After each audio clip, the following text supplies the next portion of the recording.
Հնդկաստանի մայրաքաղաք Նյու Դելիում անվտանգության խորհրդի քարտուղար Արմեն Գրիգորյանը հանդիպել է Հնդկաստանի վարչապետ Նարենդրա Մոդի ազգային անվտանգության գծով խորհրդական Աջիտ Դովալի հետ։ Զրուցակիցները քննարկել են Հայաստան-Հնդկաստան երկկողմորակարգին առնչվող մի շարք հարցեր։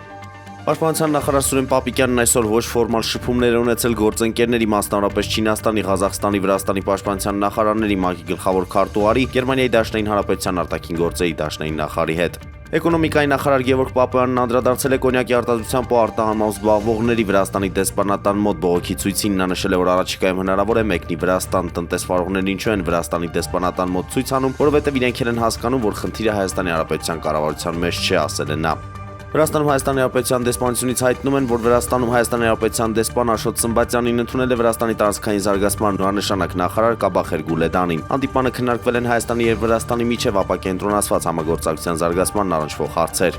Վոլոդիմիր Զելենսկին հայտարարել է, որ Ռուսաստանի հետ բանակցություններն արգելող հրամանագիրը չի վերաբերում իրեն եւ դա ռուսական նարատիվ է։ Զելենսկու խոսքով համաձայն Ուկրաինայի սահմանադրության այս հարցերն իր անմիջական լիազորությունների եւ պարտականությունների շրջանակում են։ Կարլո Անչելոտին դարձել է Բրազիլիայի ազգային հավաքականի գլխավոր մարզիչը, իտալացին պայմանագիր է կնքել եւ թիմի հետ կսկսի աշխատել մայիսի վերջից։ 65-ամյա մասնագետը կհեռանա Ռեալից Լա Լիգայի մրցաշրջանի վերջին տուրի Ռեալ Սոսիեդադի դեմ հանդիպումից հետո։